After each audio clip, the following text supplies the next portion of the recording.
साधक तू केवल अकेला है, पूरा विश्व तेरे खिलाफ है। पूज्यपाद उड़िया बाबा, फिर भी तुझे अपने कदम नहीं रोकने, ऐसे चलना। ये नहीं कि चार के सहयोग से हम चल रहे हैं, नहीं। सिंहवती अकेले मार्ग है, हजारों के बीच में तो भी अकेले हो, अकेले है तो अकेले हैं ही। चल चला चल राह में अनुभूतियों का ले सहारा, कौन तेरा साथ देगा, व्यर्थ में किसको पुकारा। या जिसको साथी बनाओगे तुम्हारे चिंतन को चुराएगा, तुम्हें परास्त करेगा, तुम्हें उठाएगा नहीं, उठाएगा तो केवल हरि गुरु। चिंतन में नहीं आना चाहिए हमारे और कोई सहयोगी, एकमात्र हरि गुरु के सिवा कोई सहयोगी नहीं। नाम जापक सावधान, तुम्हारा तिरस्कार होगा।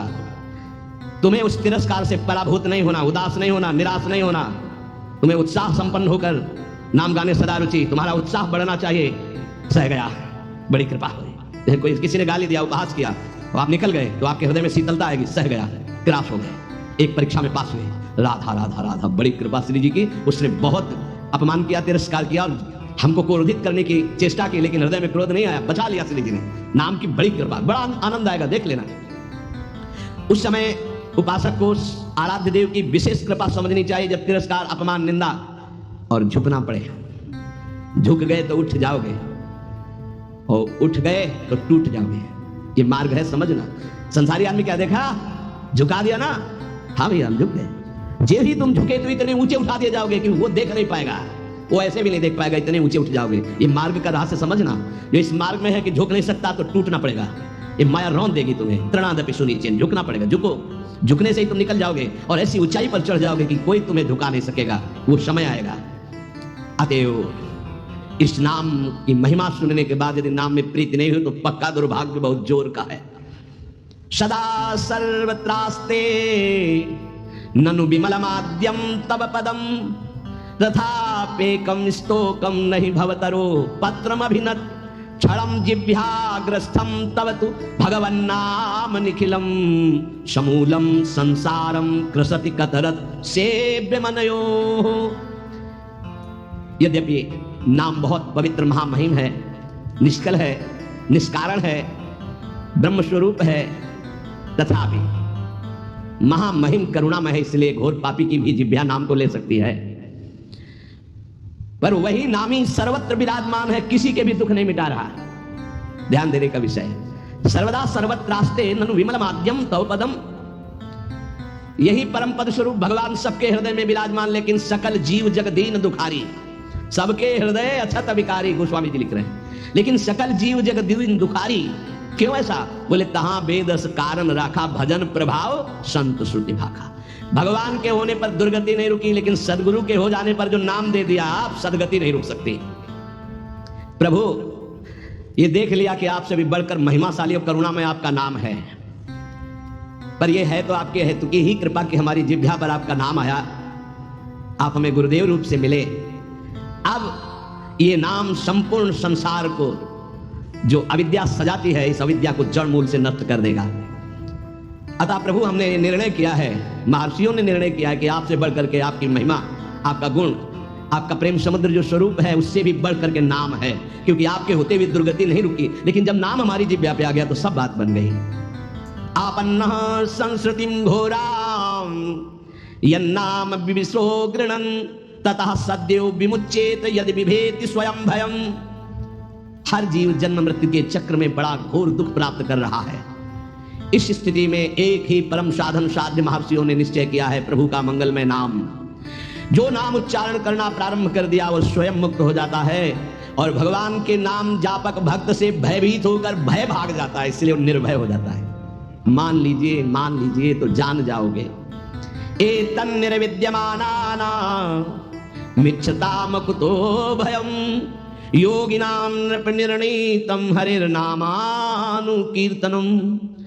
जो लोग इस लोक में या परलोक में परम मंगल और परम सुख और परम उन्नति चाहते हैं, जो संसार के दुख को मिटाकर महासुख में निमग्न होना चाहते हैं, जो निर्भय मोक्ष पद चाहते हैं, या योग संपन्न सिद्धियां चाहते हैं, या शास्त्रों का परम ज्ञान चाहते हैं, जो भी चाहते हैं वो नाम जपना प्रारंभ कर दे, सब कुछ प्राप्त हो जाएगा। जिसने नाम स्वीकार कर लिया सब कुछ जागृत हो जाएगा। नैवं विदः पुरुषकार उरुक्रमस्य पुंसां तदंगी रजसा जित सद्गुणानां चित्रम विदूर विगतः सकृदा ददीत यन्नामधेय मधुना सजहाति बंधुं। आहा, जिन्होंने नाम जब प्रारंभ किया, भगवान के चरणों का नाम का प्रताप उदय हुआ, वो शरीर के सारे विकारों पर विजय प्राप्त कर लेते हैं। बातों से नहीं, नाम जब से, बातों से नहीं। भूख प्यास शोक मोह जरा मृत्यु ये छह सबको अधीन किए। काम क्रोध लोभ मोह मद मत्सर ये छह सबका क्षय किए हुए हैं, नाश कर रहे हैं। मन पांच ज्ञानेंद्रिया ये छह, काम क्रोध आदि छह, भूख प्यास शोक मोह जरा मृत्यु ये छह, इन सब पर विजय प्राप्त कर लेता है नाम जापक। पांच ज्ञानेंद्रिया कब्जे में, मन उसके कब्जे में, भूख प्यास शोक मोह जरा मृत्यु कोई भय नहीं उसको। काम क्रोध लोभ मोह मद मत्सर इन पर विजय किससे? नाम से, नाम से, भजन से। बारी मथे घृत होए बरु सिकताते बरु तेल बिनु हरि भजन भवतरी या सिद्धांत पेल। अन्य कोई पुरुषार्थ नहीं, सबसे बड़ा पुरुषार्थ तुम्हारे नाम जिह्वा पर चलने लगे। चाहे संसार से बहिष्कृत एकदम नीच घोर पापी हो, यदि वो प्रभु का नाम जपना प्रारंभ कर दे तो जगत पूज्य हो जाएगा। अहो वत्स पचतो गरीयान यज्जिभ्या गए वर्तते नाम तुभ्यम ते पुस्तपस्ते जो शश्नुरार्या ब्रह्मा नोचुर नाम गृणन्ति हेते। वो चांडाल भी सर्वश्रेष्ठ जगत पूज्य हो जाता है जिसकी जिह्वा के अग्रभाग पर भगवान का नाम विराजमान है। उसने तपस्या कर ली, यज्ञ कर लिया, तीर्थ स्नान कर लिया, सदाचार का पालन कर लिया, सब वेदों के अध्ययन का फल प्राप्त कर लिया, जिसने नाम जपना प्रारंभ कर दिया। इसलिए बड़े बड़े ब्रह्मवादी ऋषियों का, शास्त्रों का, भक्तों का, सबका एक साथ मत है कि निरंतर नाम जप ही सर्वश्रेष्ठ साधन और साध्य है।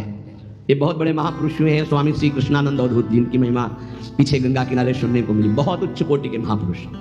ये कह रहे हैं कि नाम जप करने वाले और कीर्तन करने वाले की सावधानियों का मैं वर्णन करता हूं। यदि सावधान रहे तो ऐसे नाम प्रकाशित होगा जिसकी महिमा आप सुन रहे हैं। जो नाम जप करने वाले हैं, कीर्तन करने वाले हैं, सबसे पहले उनको चाहिए कि अपने कुल विद्या रूप जाति और धन आदि के मद का सर्वथा तिलांजलि दे दें। कहीं किसी साधक की जाति पक्ष रूप पक्ष कुल ऐसा वैसा ये सब विचार न कर बैठे, नहीं तो नाम जप या कीर्तन आदि जो भगवत मार्ग स्वीकार किया उससे भ्रष्ट हो जाओगे। पूरा का पूरा तुम्हारा भजन छीन हो जाएगा, आगे का मार्ग बंद हो जाएगा। किसी संत, किसी वैष्णव, किसी नाम जापक के प्रति ऐसी भावना न करें। ये शरीर की पोशाक है, सबके अंदर वही तेज स्वरूप परमात्मा विराजमान है। ध्यान रखना, पोशाक धन के अनुसार मिलती है। बढ़िया का पैसा है तो बढ़िया कपड़ा पहन लिए, ऐसे ही तपस्या और पुण्य के अनुसार पोशाक मिली। तो पोशाक तो नष्ट होने वाली, लेकिन पहनने वाला तो निर्विकार चिदानंद है। उपासक पहनने वाले को देखता है, पोशाक संसारी आदमी देखता है। पोशाक देखकर आदर संसारी आदमी करता है, पहनने वाले को देख करके आदर विवेकवान लेता है। तो पहनने वाला कौन है? भगवान का चिदानंदमय अंश, वो समान है सबके हृदय में। इसलिए आदेश करे, पहला, किसी कुल विद्या रूप जाति धन आदि का गर्व करके भजन मार्ग में मत चलना। विद्या रूप महत्व कुल धन जौबन अभिमान सटकंटक देखे जहां राय न भक्ति निदान, राय न भक्ति निदान। स्वांग सब नगर नारी के विषयन हाथ बिकाए नहीं रिझवन भतार के। भरतार श्री हरि को रिझाने की सामर्थ्य खो चुका उपासक यदि गर्व कर लिया विद्या का, रूप का, महत्व का, कुल का, धन का, यौवन का, सबसे पहले इन 6 मदों का त्याग करे। ये सटकंटक है, भक्ति महारानी हृदय में नहीं जागृत होंगी। तिलांजलि दे दे, भूल कर याद न करे। जब भजन गुरु कृपा से होने लगे तो अपने को बड़ा भजनानंदी समझकर, किसी को तुच्छ समझकर उसका तिरस्कार, हंसी मजाक न कर दे। समझ लीजिए, अगर कहीं अभिमान कर ले तो फिर देवर्षि नारद जी भी जैसे महापुरुष उपहास के पात्र बन गए। पूरा चरित्र कई बार सुनाया है। इतना नहीं, अपने को तृण से भी नीच समझना है नाम जापक उपासक को। क्वा हम तुच्छा परम अधमा, हरिवंश महाप्रभु कह रहे हैं। तृण से नीच, जैसे तृण के ऊपर पैर रख दिया, पैर हटाओ तो फिर वो उठ गया। साधक का अभिमान तृण से भी दबा हुआ होना चाहिए। कोई गाली दे रहा है, कोई पूजा कर रहा है, उसकी रुचि है, अपनी मस्ती में नाम जप। किसी के अपमान करने पर हमारे साधन में फर्क नहीं पड़ना चाहिए, हमारी उदासी नहीं बढ़नी चाहिए। अब क्या होगा, आपको निंदा हो गई, आपको अपमान हो, तो प्रशंसा के लिए साधना कर रहे थे क्या? हमारी साधना में, हमारी दिनचर्या में फर्क नहीं पड़ना चाहिए। कोई पराभव हमारा करना चाहे तो हमारा साधन नहीं रुकना चाहिए। बहुत बहुत बड़े महापुरुष की बात कर रहे हैं जो वर्णन कर रहे हैं। इन्हीं के लिए करें, कभी 1 सेकंड दिनचर्या में फर्क नहीं पड़ता था। साधकों के ऊपर ये बहुत इस बात का शासन करते थे कि साधक अपनी दिनचर्या में उठना और शयन करना से लेकर के पूरी दिनचर्या में राइट टाइम होना चाहिए, तभी सिद्धावस्था प्राप्त होती है। ये नहीं होना चाहिए कि अब जब मन आया तब सो गए, जब मन आया तब जग गए, जब मन आया तो आ गए, जब मन आया नहीं। ऐसा दिनचर्या नहीं होती साधु की, भगवत प्राप्ति वाले की। अपना कोई पराभव कर दे तो हमें कभी अपमानित नहीं होना है, दबना नहीं है। पराभव कर रहा है, हमें नीचा दिखाना चाहता है, हमारा दबना माना जाएगा यदि हम अपनी दिनचर्या और साधना छोड़कर उदास होकर बैठ गया। क्या होगा? 4 लोग निंदा करते, 4 लोग खिलाफ, पूरा विश्व खिलाफ हो जाए। अत्यंत दीन भाव से प्रत्येक प्रभु के विधान में प्रसन्न होते हुए नाम जप करो। नाम जापक को बहुत सहनशील होना पड़ेगा। अभी तो नाम महिमा सुनी, अब कैसे जपा जाता है उसको समझिए। जैसे वृक्ष जाड़ा गर्मी वर्षा सब द्वंद्वों को सहता है, कोई ईंट मारता है तो चाहे एक पत्ता ही दे वो देगा, वो उसको कष्ट नहीं पहुंचाएगा। छाया फल पत्ता, कोई काट दे तो कोयला लकड़ी देगा ही, वो कष्ट नहीं देगा। इसी प्रकार नाम जापक कोई विरोध करे, कोई तिरस्कार करे, कोई उपहास करे, कोई उपेक्षा करे, कोई अपमान करे, सहन करे, इतना ही नहीं और मृदु भाषण और नमस्कार पूर्वक उसकी वंदना करे। यह है नाम जापक की सामर्थ्य। वो उपहास कर रहा है, राधा राधा राधा, वो कटु भाषण कर रहा है, वो मीठा बोल करके राधा राधा, वो अप्रसन्न करना चाहता है, वो प्रसन्न मुद्रा में, वो मर्म भेदी वचन बोल रहा है, वो क्षुब्ध ना होकर प्रसन्न होकर बोल रहा है। यही गोस्वामी जी कहते हैं, बूंद आघात सहाई गिरी कैसे, खल के बचन संत सहे जैसे। जैसे महान पर्वत पर बूंदे गिर रही, क्या फर्क पड़ता है? ऐसे ही अपमान निंदा नाना प्रकार के तिरस्कार, क्या फर्क पड़ता है उस संत हृदय में?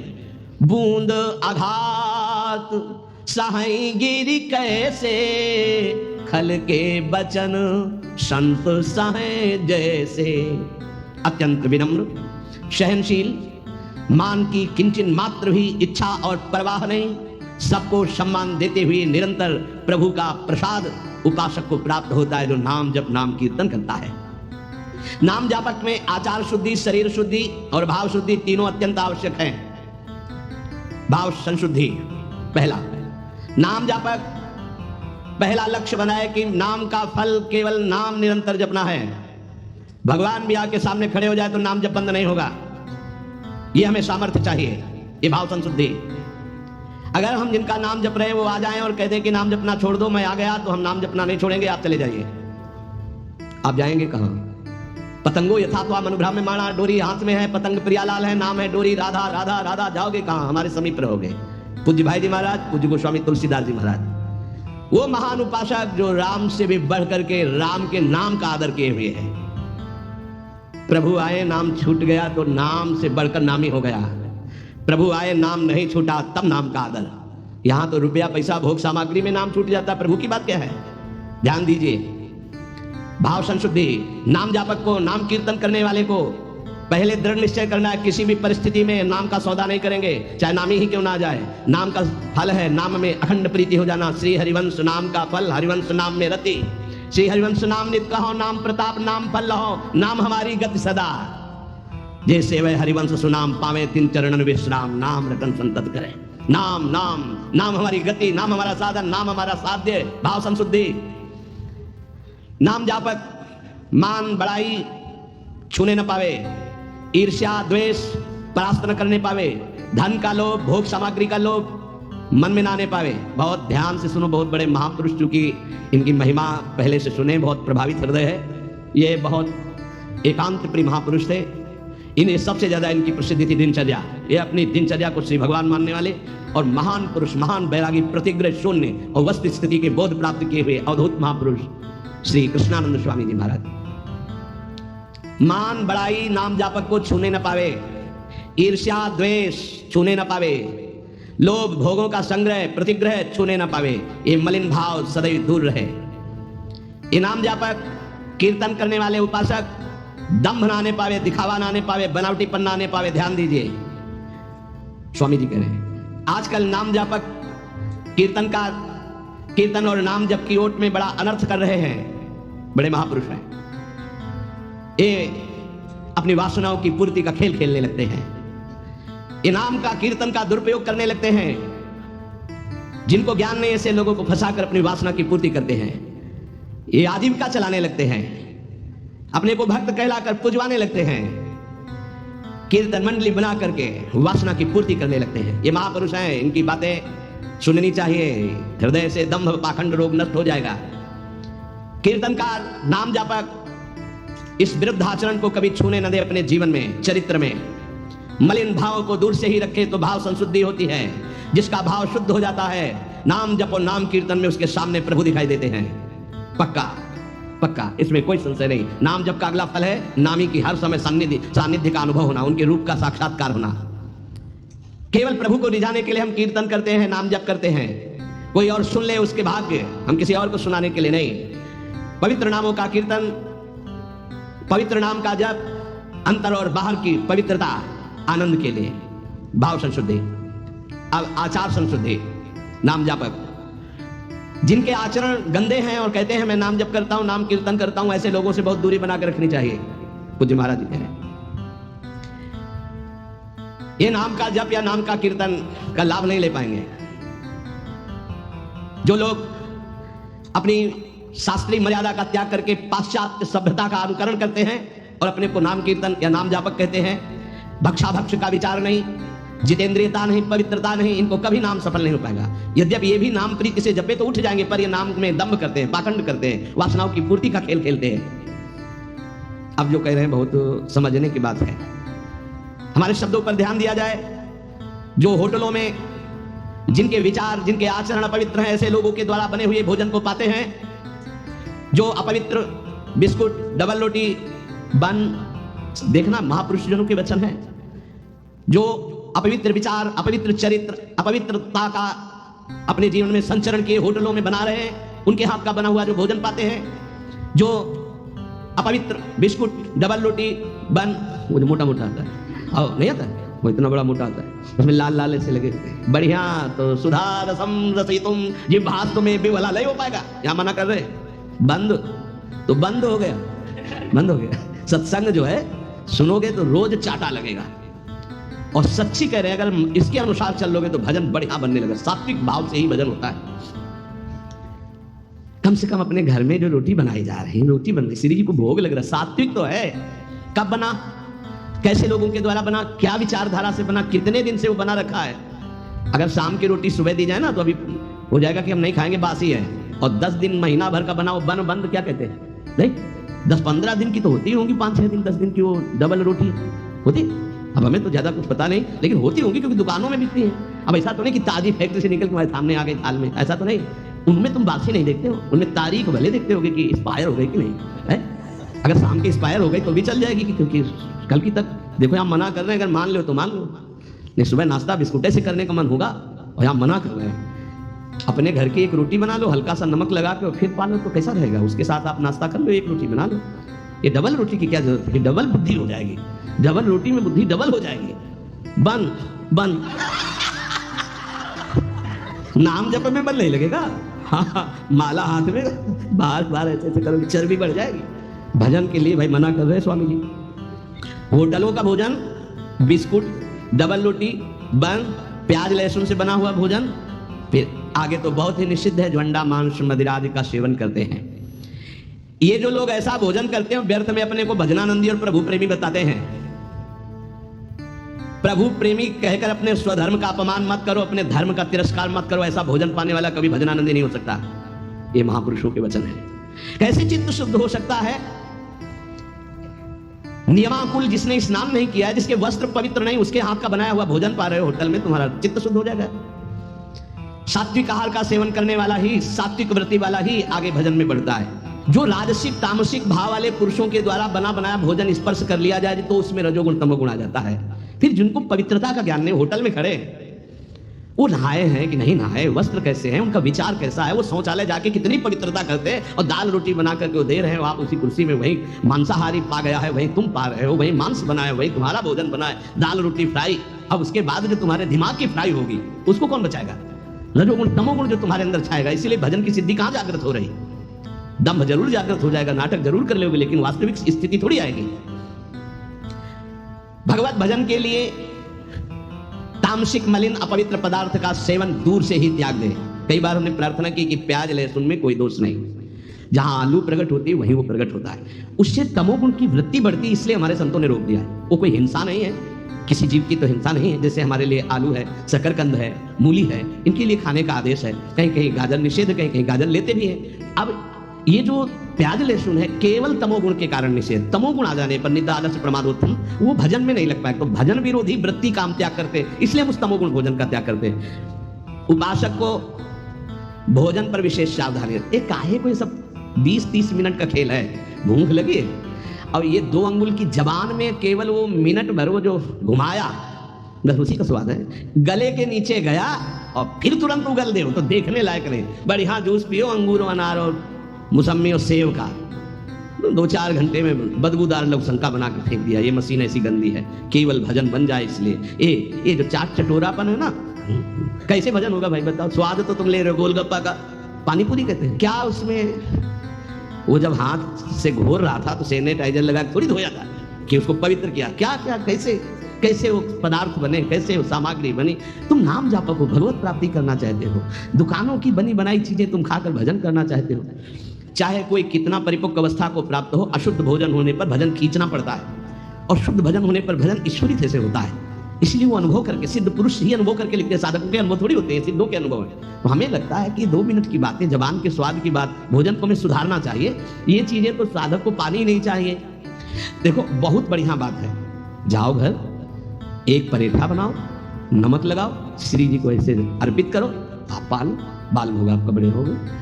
बढ़िया रोटी बना लो, दाल बना लो, सब्जी बना लो, प्रभु को भोग लगाओ, तो उदर पोषण, सात्विक वृत्ति, भजनानंदी आपका स्वभाव बने। हम भजन करने वालों के लिए कह रहे हैं कि प्रायः जितना सावधान रहोगे भोजन में उतना अच्छा रहेगा। भगवत भजन के लिए आपके शरीर और वस्त्र दोनों शुद्ध होने चाहिए, पवित्रता का निर्वाह करना ही होता है।